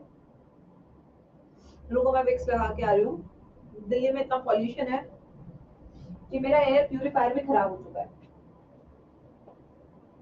बार बार गला सूख रहा है पढ़ाते पढ़ाते। आज पानी खत्म हो चुका है 2 बॉटल का। मैं ओनली वीकेंड का वार। चलो आ जाओ। Step number 1, to remove super coils. Now to remove the super coils, we use enzyme. In eukaryotes, we use enzyme topoisomerase. In prokaryotes, we use enzyme gyrase. आखिरी सवाल उठते हैं कि कैसे रिमूव करते हैं super coils? By breakdown of phosphodiester bond, ठीक है। They break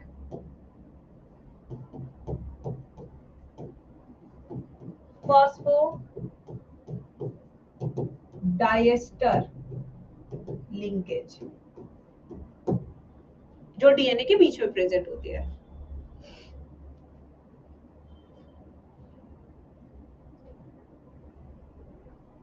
next step, step number 2,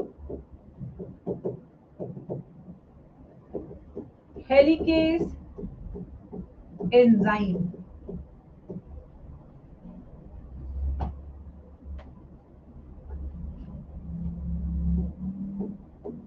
unwinds DNA by breakdown of hydrogen bonds.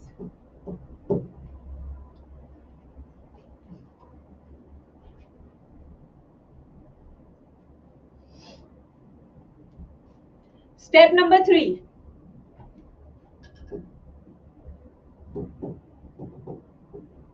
use of single-stranded binding protein to prevent reformation of hydrogen bonds between two strands of DNA. SSBP की full form लिख देते हैं।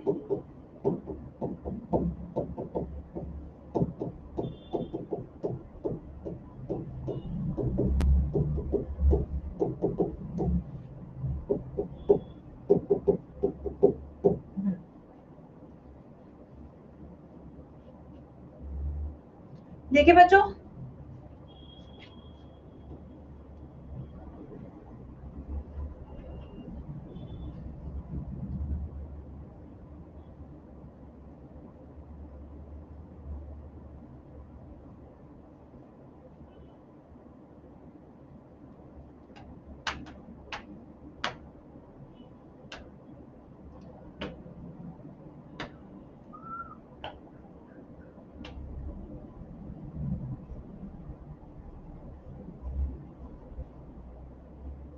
yes kids,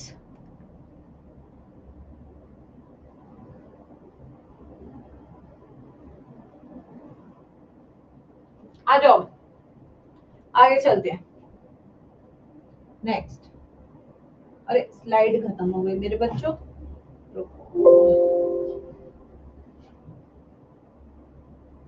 रुको अभी add करते हैं। इस chapter में तो काफी स्लाइड लगनी है, कम से कम 100 स्लाइड तो लगनी है।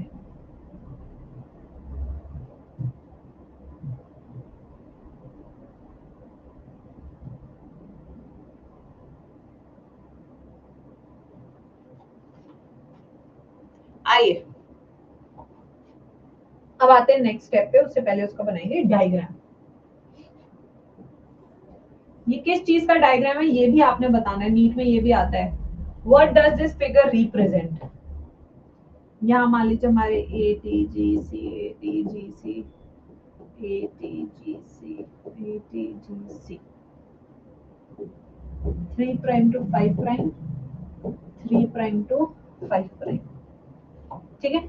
डीएनए पॉलीमरेज किस डायरेक्शन में ऐड करता है? 5 प्राइम से 3 prime.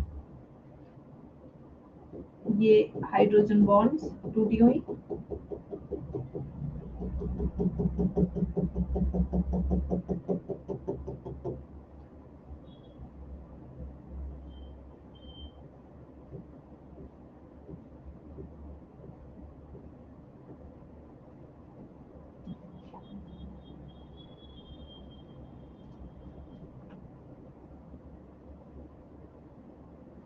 Five prime to 3 prime, this is 3 prime 5 prime. कौन सा लगता है हमारा लीडिंग स्ट्रैंड है और कौन सा लैगिंग स्ट्रैंड है? कहाँ पे टुकड़े बनेंगे, कहाँ पे नया स्ट्रैंड लगातार बनेगा? तो ये वाला स्ट्रैंड 3 प्राइम से 5 प्राइम वाला होता है हमारा लीडिंग स्ट्रैंड, या इसे कहते हैं कॉन्टिन्यूअस स्ट्रैंड। क्यों कहते हैं अभी बताऊंगी। और ये वाला हमारा क्या है? Lagging strand. या इसे हम कहते हैं डिसकॉन्टिन्यूअस। और ये जो फिगर है, this figure represents replication folk.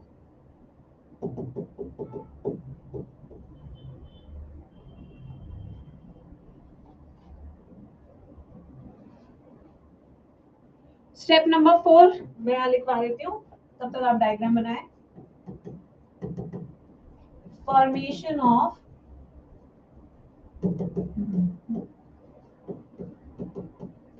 Replication fork.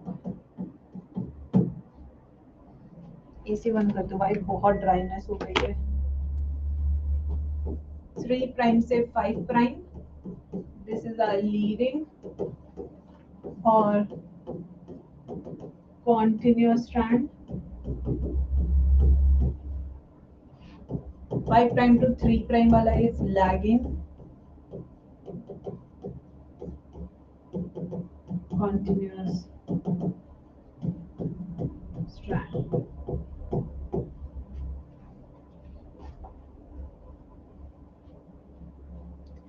Funnel रखना चाहिए था बेटा, उस टाइम के साइंटिस्ट आज के जेनजी की तरह थोड़ी थे दिमाग लगाने वाले, कुछ भी करते थे। बाय गॉड, टाइम पास चलता था, बस टाइम पास।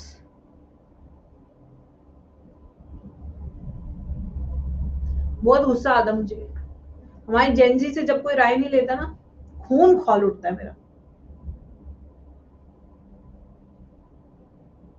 ये 4th है ना?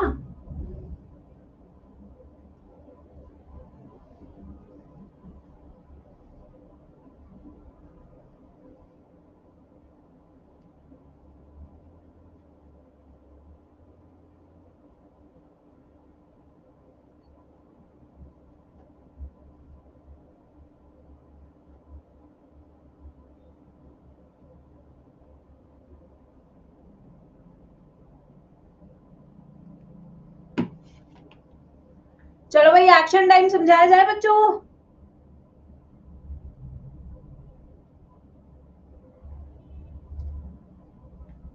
देखो बेटा,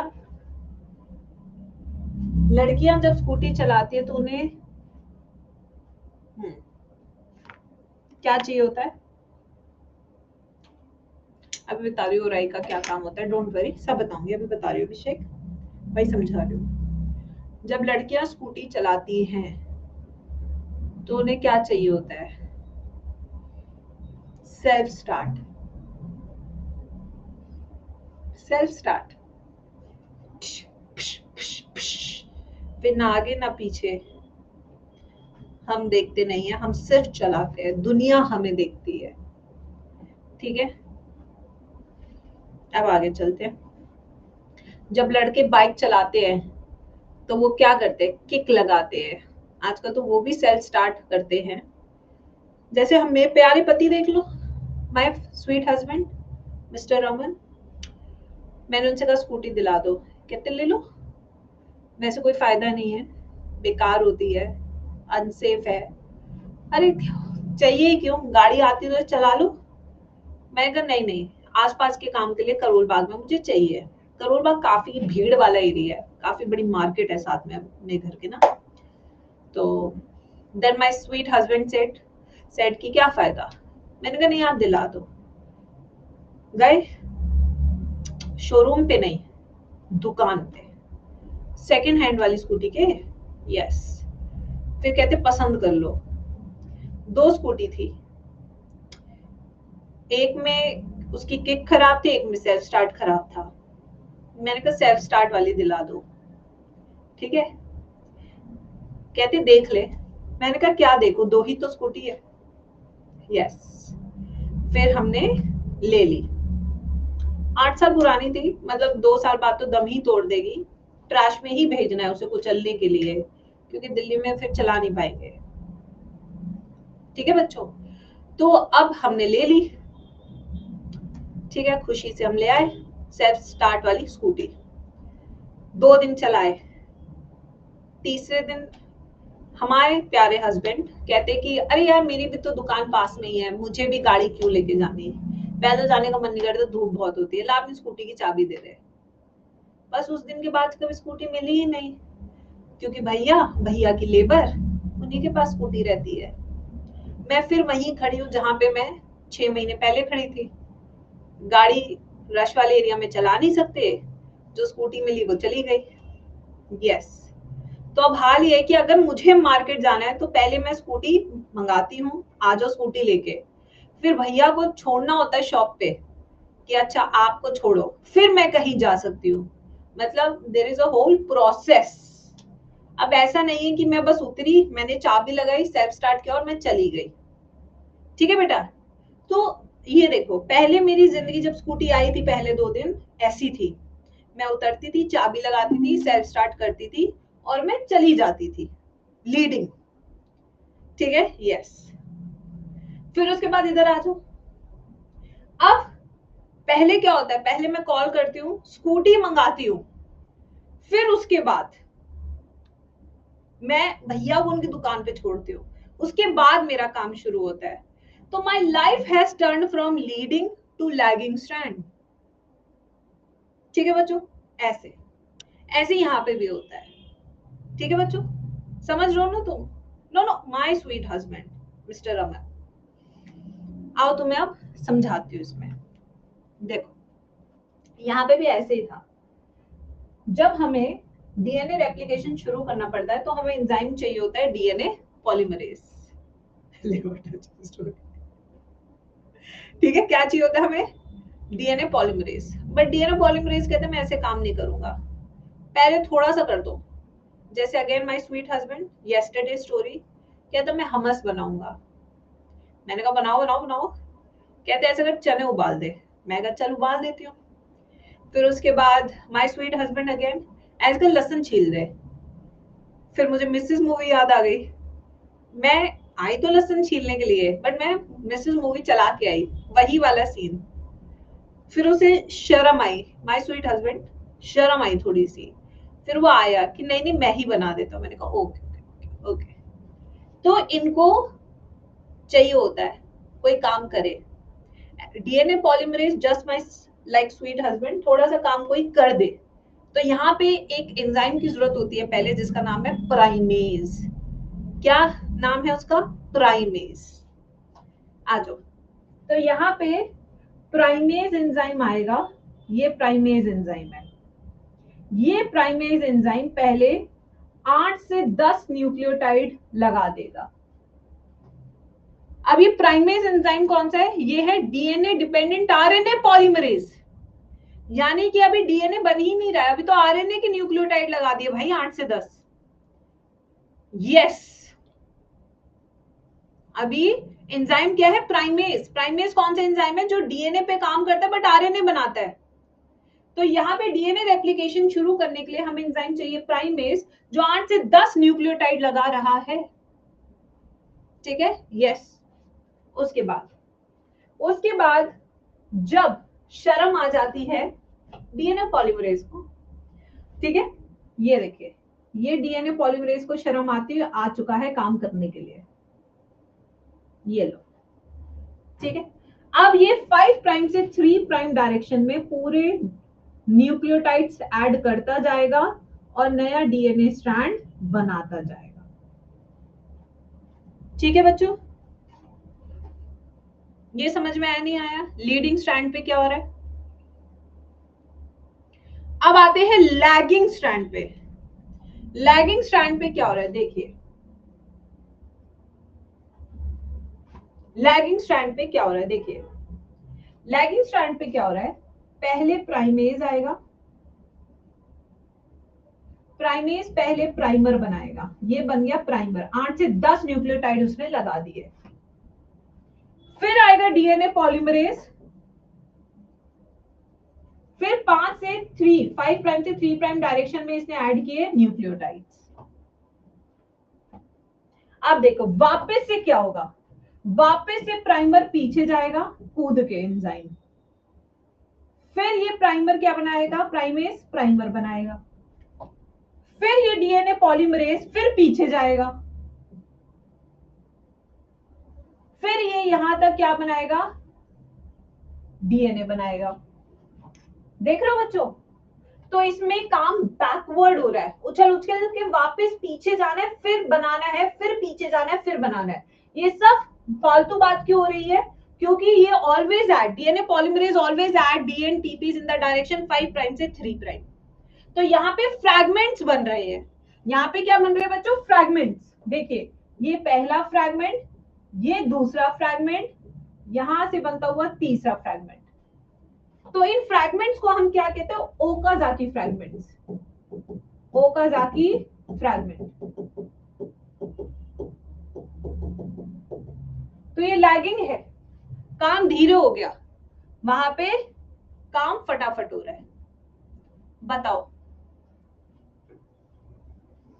समझ आया नहीं आया? बताओ। अब आपको क्या लगता है इस प्राइमर की जरूरत है पूरे डीएनए में? ये जो आपने प्राइमर बनाए हैं लैगिंग स्ट्रैंड पे, तो बड़े सारे प्राइमर बनाए हैं आपने, ठीक है? बड़े सारे प्राइमर बनाए। क्यों बनाए प्राइमर? क्योंकि डीएनए पॉलीमरेज डायरेक्ट काम नहीं करता, उसे कुछ काम करके दोगे फिर ही वो काम करेगा। तो एक पे आपने बड़े सारे प्राइमर बनाए हैं, लीडिंग स्ट्रैंड पे आपने एक ही प्राइमर बनाया है, और इस प्राइमर का मुझे काम नहीं है क्योंकि ये तो आरएनए है। तो क्या करें? हटा देते हैं इनको। इन प्राइमर्स को हटाने के लिए कौन सा एंजाइम आएगा? उस एंजाइम का नाम है एक्सोन्यूक्लियेसिस। क्या नाम है उस एंजाइम का? एक्सोन्यूक्लियेसिस।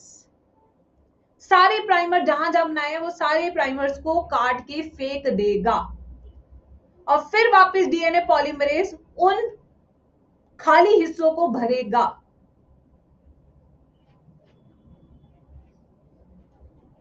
देखो वापस देखो, ये हमारा एक स्ट्रैंड है, पहले प्राइमर आया, प्राइमर के बाद डीएनए पॉलीमरेज ने डीएनए बनाया इस डायरेक्शन में, क्योंकि ये तो 3 प्राइम डायरेक्शन में ऐड करता है ना। यहाँ पे क्या हुआ? पहले प्राइमर आएगा, फिर डीएनए पॉलीमरेज, फिर ये जगह खत्म हो गई, इसको फिर पीछे जाना पड़ेगा कुछ दूर, फिर प्राइमर, फिर डीएनए पॉलीमरेज, फिर पीछे जाएगा, फिर प्राइमर, फिर डीएनए पॉलीमरेज। बट इस प्राइमेज का जो प्राइमर है हमारे काम का नहीं है, इसे हटाना होगा, उसके लिए एक्सोन्यूक्लियस एंजाइम चाहिए, ठीक है? फिर जब वो एक्सोन्यूक्लियस एंजाइम प्राइमर को हटा देगा, फिर से डीएनए पॉलीमरेज जाएगा और वहां पे उन खाली जगहों को भरने का काम करेगा। तो क्या होगा स्टेप नंबर 5? प्राइमेज एंजाइम, जो कि क्या है? DNA dependent RNA polymerase forms 8 to 10 nucleotide primers before the start of DNA polymerase 3 activity.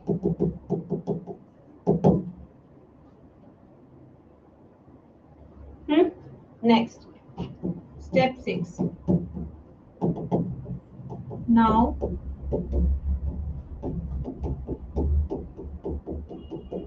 acts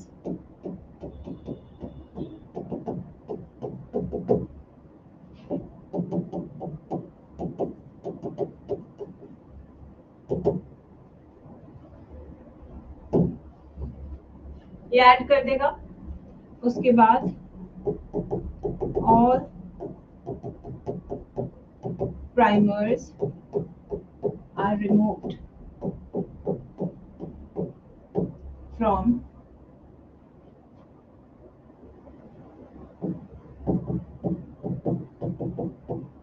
using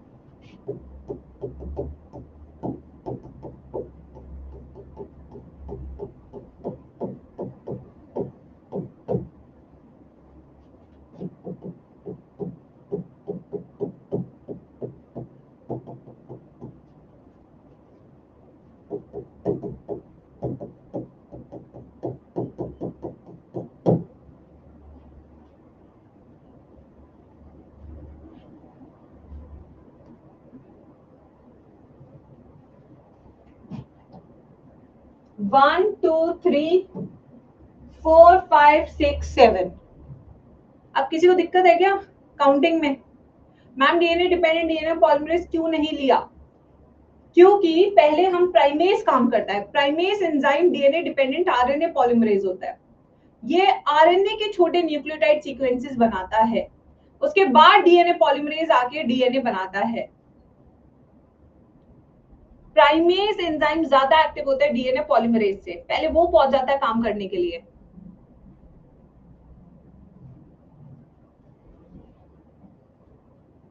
अब ये जो फ्रैगमेंट्स बने हैं लैगिंग स्ट्रैंड पे, step 8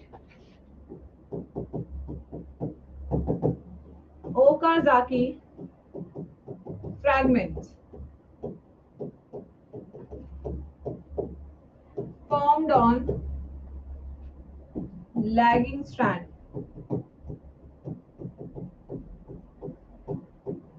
are now joined through DNA ligase by formation of phosphodiester bond। सब कुछ NCERT में, बस इतने स्टेप बाय स्टेप नहीं दिया हुआ। एनसीईआरटी तो महान बुक है, ये आपको पता ही है।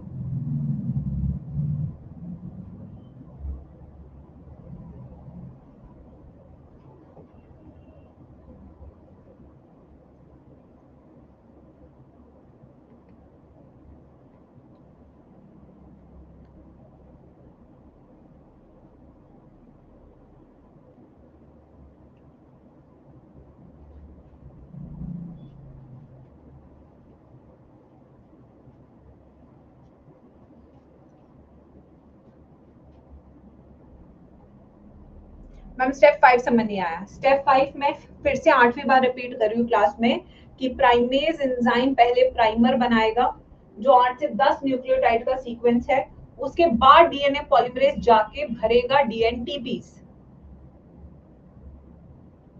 ठीक है, ऐसे तो नहीं स्कूटी स्टार्ट करने से पहले सीधा रेस दबा देते हो, पहले स्टार्ट करते हो ना, फिर ही जाके रेस देके आगे भगाती हो ना स्कूटी। ऐसा तो नहीं है ना बिना किक मारे सेल्फ स्टार्ट किए सीधा स्कूटी भगा दी, ऐसा तो नहीं होता। तो यहाँ पे प्राइमेज किक सेल्फ स्टार्ट की तरह काम करता है, पहले सेल्फ स्टार्ट करेगा, उसी के बाद आके डीएनए पॉलीमरेज आगे का काम संभालेगा टू ऐड डीएनटीपीस। ठीक है, डायरेक्ट काम नहीं कर पाता है डीएनए पॉलीमरेज, इसलिए उसे प्राइमेज एंजाइम की जरूरत होती है जो प्राइमर बनाता है।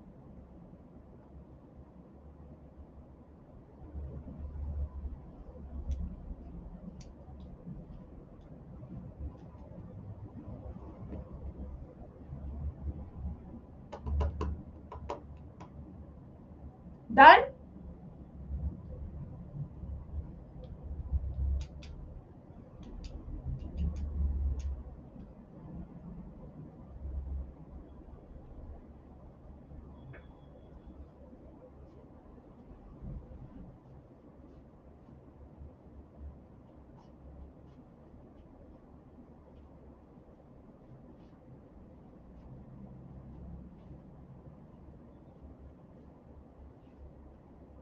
Done.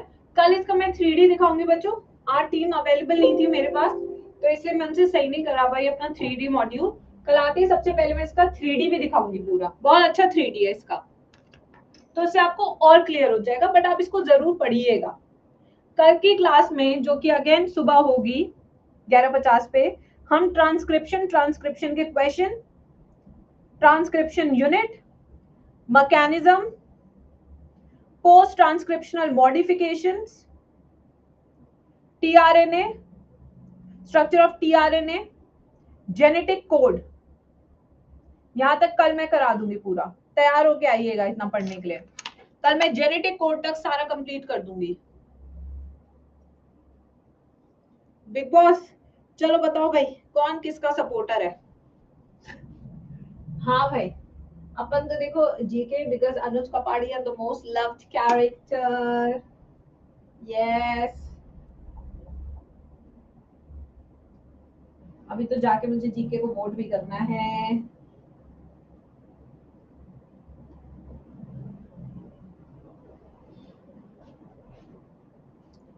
Farhana is good, but she keeps on changing. आजकल she is playing good, but वो चेंज होती रहती है थोड़ा सा। मतलब फरहाना ऑफ कोर्स अकेले खेल रही है तो है ही मजेदार। आज 5 बजे भी मिलेंगे हम सब, पता है ना आपको। Check on TG. मैं भी नहीं देखती थी, ये सीजन में देख रही हूँ बिकॉज ऑफ गौरव खन्ना। बाकी I don't like anybody in the house. जैसे ही वो चमाल आता है मैं तो स्किप कर देती हूँ, skip skip skip. Yes, Mridul is also fine. नहीं, बजाज इज ऑलवेज फाइटिंग यार, हमेशा फाइटिंग थोड़ी होती है। इज ऑलवेज फाइटिंग यार, ऑलवेज फाइटिंग। यस। हाँ। तान्या वाली को लीव द क्लास। चलो अब कल मिलते हैं, ठीक है। Bye bye, take care.